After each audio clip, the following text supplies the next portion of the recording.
Allez, bonjour à toutes et à tous, nous sommes avec Antonin Véram, un artiste. Et Antonin, une question vous posez. Aragon a dit la femme est l'avenir de l'homme. Oui. Est-ce que ça vous a inspiré dans votre métier de comédien et puis surtout pour écrire votre livre dont on va parler? Oui, la femme est l'avenir de l'homme, cette phrase de Louis Aragon, qui est un poète incroyable, m'a inspiré, mais même au-delà de ma vie d'artiste, dans ma vie de tous les jours, puisque j'ai été entouré essentiellement de femmes dans ma vie, et ce sont des femmes qui m'ont toujours épaulé, aimé, soutenu, et donc oui, cette phrase est très inspirante pour moi. J'ai un respect immense pour les femmes. Ah, et alors, c'est ce qui vous a permis. Alors, on est là aujourd'hui à la Fontaine de Siloué, bien sûr, qui est votre éditeur. Pour le livre que vous avez sorti, je vous le donne, voilà. Et ça, ce livre, c'est Femmes de cœur. Femmes Donc, de cœur. toutes ces femmes vous ont inspiré. Est-ce que vous pouvez nous parler un peu de quelle manière, peut-être pas toutes, parce qu'il y a, je crois qu'il y a une dizaine de 10 femmes. Mais oui. comment elles vous ont inspiré exactement? Il y a 10 femmes, on a Chantal Goya, Nicoletta, Sophie Darel, Isabelle Aubray, Armande Altaï, enfin voilà. Ce livre rassemble 10 femmes du métier artistique, et toutes ces femmes m'ont inspiré à des degrés différents, et j'ai eu envie de leur rendre un hommage. On rend souvent hommage aux gens quand ils décèdent, quand ils sont morts, et c'est bête, ils ne le voient jamais du coup. Tout à fait. Et Oui. j'avais envie de leur dire merci, leur dire à quel point elles représentent pour moi quelque chose d'important et de touchant. Et donc j'ai eu la chance de partager, mais dès mes 14 ans, dès très jeune, des moments privilégiés avec ces femmes. Par exemple, je pense à Nicoletta et Firmin Richard, qui m'ont connu, j'avais 14 ans.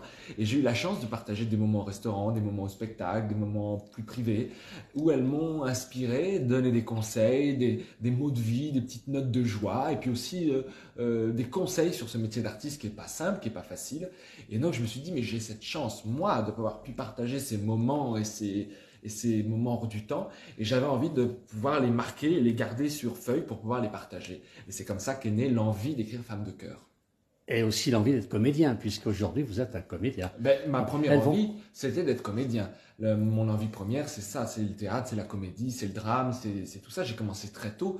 J'avais 7 ans quand j'ai commencé à faire du théâtre, mais ça venait bien d'avant, si on en croit les dires de ma mère, puisque dès tout petit, je m'amusais, j'enfilais les tenues de ma mère, les tenues de mon père pour faire les costumes, jouer, inventer des histoires. Donc je pense que l'envie de jouer, de raconter des histoires, elle est en moi depuis toujours. Très très longtemps.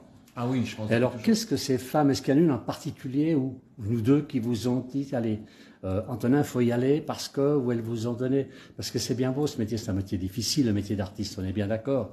Qu'est-ce qu'elles ont fait, cette impulsion? Est-ce qu'une femme vous a donné une impulsion plus que les autres? Alors, la toute première femme, mais qui n'est pas dans le livre, qui était le sujet de mon premier livre, qui s'appelait Crois en tes rêves, c'était Lynn Renaud, que j'ai rencontrée, j'avais 14 ans, qui m'a vraiment poussé à croire en mes rêves, à m'assumer et surtout à ne jamais lâcher, qui était le plus important.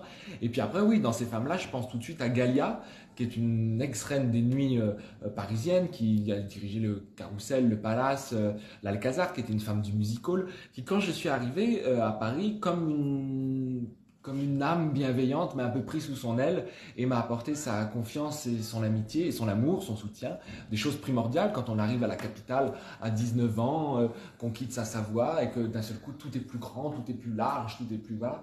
Et donc d'ailleurs, elle est le premier portrait du livre. Le livre ouvre sur Galia, mais je pense aussi à Firmin Richard, une comédienne qu'on connaît tous, qui a joué dans Roméo et Juliette, 8 femmes, Première étoile, qui a été toujours très présente, et d'un soutien, surtout d'un soutien, et de nombreux conseils. Un conseil tout bête, c'est que parfois on va louper des castings, on va louper une opportunité, on va louper tout ça, et c'est facile de baisser les bras, de se dire oh, j'en ai marre, je fatigue, c'est trop long, c'est trop dur, et à chaque fois il y a cette force de dire mais faut pas lâcher, quoi, faut continuer. Faut continuer, faut se battre. Faut se battre. Faut se battre. Hein. Et alors, j'ai vu, il y a des dames comme Isabelle Aubray. Oui. C'est extraordinaire de rencontrer ces gens-là. Isabelle Aubray, c'est pour moi une des rencontres les plus marquantes de ma vie, puisque c'est la seule femme au monde que je connaisse qui, quand elle nous parle, a encore un regard d'une jeune femme de 18 ans, encore émerveillée par ce qui lui arrive, par les choses de la vie, par tout ça. Et donc elle est très très touchante, et surtout elle pose une question dans le livre, quand je l'interroge, qui est très touchante. Elle me dit: quand je partirai, qui chantera encore les mots de Brel, Ferrat, Ferré? Qui chantera encore ces mots-là, ces messages-là? Et voilà, donc il y a quelque chose qui frôle presque l'éternité, qui est très touchant. Alors, dans votre livre, on va le voir à nouveau, Si. Pourquoi Femmes de cœur? Qu'est-ce qu'elles ont? Qu'est-ce qui vous a inspiré ce titre? Alors c'est un film, je dis bien, c'est La Fontaine de Siloé, hein, qui a votre éditeur. Donc, D'ailleurs, je remercie toute l'équipe de La Fontaine et Olivier, le directeur, qui m'a permis de publier ce livre, de donner corps et vie à ce projet. Et c'était vraiment, le titre est venu naturellement, parce que dans le livre, on ne parle pas d'argent, on ne parle pas de carrière, on ne parle pas de nombre de disques ou d'albums vendus, on ne parle pas politique. Ces sujets sont très loin, ça c'est des sujets perso qui les regardaient, chacun a son avis sur ce genre de sujet. C'était vraiment parler de leur métier et de surtout la passion qu'elles ont donnée. Parce que ce sont des femmes qui ont parfois un certain âge, mais qui existent encore, qui ont encore de l'actualité, qui ont traversé les époques, qui ont traversé les modes. Et je ne peux qu'être, en tant que jeune artiste, tout novice, tout récent, je ne peux qu'être en admiration face à des artistes qui ont su traverser les modes et les générations et en étant encore présents. Quand on voit Chantal Goya, qui aujourd'hui à 80 ans fait encore le Palais des Sports, remplit 3-4 soirs de suite et est devenue toujours l'icône qu'elle était pour nos grands-parents, nos parents, et qu'elle est aujourd'hui l'icône des petits-enfants, quelle est la recette pour encore aujourd'hui être dans l'air du temps et plaire encore à la jeunesse? Voilà, c'est des choses comme ça qu'elles m'ont partagé dans le livre. Alors j'ai des messages, quelqu'un me dit, c'est Mehdi qui dit, c'est un très joli titre. Alain nous dit, c'est un monsieur qui est très cultivé. Ben oui, vous connaissez parfaitement tout ce métier enfin parfaitement, oui, vous connaissez bien ce métier de comédien. Vous faites vous-même d'ailleurs une comédie. Vous avez écrit une comédie, vous oui. En fait, donc j'ai fait le conservatoire de Chambéry, le conservatoire d'Aix-les-Bains. Je suis aujourd'hui, je partage ma vie entre Paris et Chambéry puisque je suis à l'école L'Entrée des Artistes tenue par Olivier Belmondo à Paris. Donc je travaille sans arrêt le théâtre, c'est ma passion. Une passion, ça se travaille, c'est pas voilà. Et surtout, j'ai voulu pendant le confinement écrire une pièce. Parce que j'avais une idée drôle qu'on ne m'avait pas proposée. Et donc j'ai écrit avec Gilbert Coudurier, mise en scène par Jean-Jacques Durand, ma première pièce de théâtre intitulée Sauve-toi, la vie t'appelle, dont la première a eu lieu à Paris. C'était ma première date parisienne, j'avais seulement 18 ans. Et ça a été une émotion très forte, surtout qu'au premier rang, j'avais ma marraine de cœur, ma grand-mère de cœur, j'avais Lynn Renaud au premier rang dans la salle. Donc c'était un souvenir marquant et depuis, je n'ai pas arrêté de faire mon cinéma.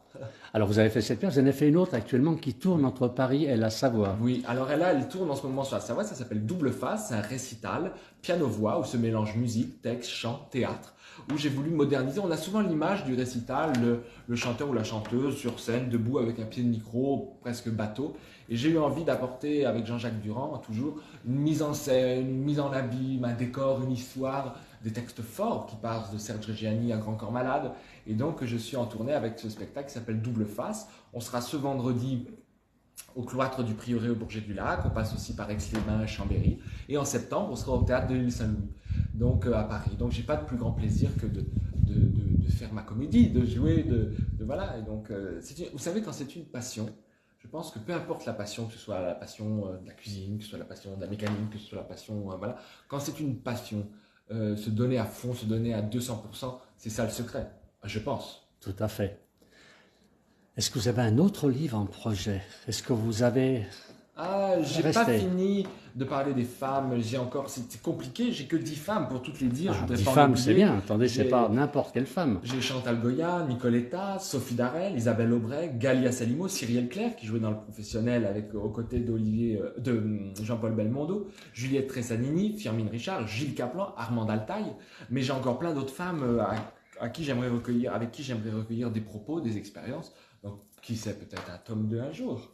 À la Fontaine de Siloé, ils sont prêts, ils vont vous suivre. Oh oui. Ce qui est touchant, en fait, quand on est jeune comme moi, c'est de voir que notre âge ne nous décrédite pas, nous décrédibilise pas et qu'on nous suit. Et quand j'ai téléphoné à Olivier, qui gère la Fontaine de Siloé, que je lui ai parlé du projet, il m'a dit, écoute, d'habitude, on ne fait pas ce genre de choses, c'est pas notre cible.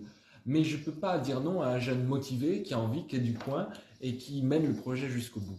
Et que ce soit quand j'ai fait ma première pièce de théâtre, que ce soit le récital là ou le livre, quand les professionnels et les gens qui s'occupent de ça nous suivent, on peut que leur dire merci. Eh bien écoutez, bravo, félicitations, puis merci à la Fontaine de Siloé. Alors je rappelle, ce livre, il est dans toutes les bibliothèques aujourd'hui, dans les librairies, on le trouve partout, sur Internet. Sur Amazon, sur le site de la Fontaine de Siloé. Bien sûr. Femmes de cœur, où vous découvrez le portrait de 10 femmes plus intime et de façon plus nuancée qu'une simple interview promo. On n'a pas l'habitude de les... Enfin, j'ai lu ce livre, évidemment. c'est pas le même dialogue que l'on trouve généralement. C'est pas une interview classique. On voit qu'elles se sont confiées à vous. Je leur disais souvent quand je les appelais, je leur disais voilà, prévois 1h30 dans un endroit que tu veux dans Paris, tranquille, où tu ne seras pas dérangé, loin du téléphone et de l'appel, parce que c'est une femme avec des emplois du temps surbookés. Et donc je leur ai dit voilà, qu'on ait vraiment le temps, et c'était une discussion, et j'enregistrais la discussion pour que les langues se délient, la parole se libère, et surtout, il y a quelque chose que je voudrais rajouter, chaque portrait de ces 10 femmes est différent, mais elles ont toutes un point commun, c'est qu'à chaque fin d'interview, je leur demande quels conseils elles donneraient aux jeunes de demain. Elles vous ont toutes donné un conseil est différent, c'est ça ce que je trouve. Chaque femme a sa vision de la jeunesse de demain. C'est formidable. C'est formidable.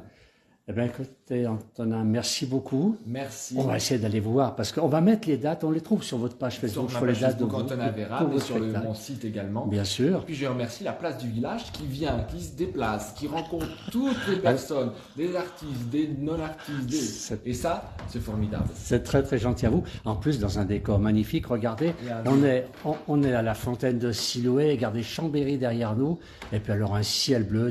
On est dans le vieux Chambéry ici, c'est formidable, l'endroit est magnifique. Dans les bureaux de la fontaine, et puis je suis entouré d'un énorme livre de la fontaine de Siloué, ça veut dire qu'il y a encore plein d'histoires à écrire. Il y a beaucoup à écrire et à lire pour ces lecteurs comme moi. Antonin, merci beaucoup, et puis à très bientôt pour un prochain bouquin. Merci bien. Merci beaucoup. Merci.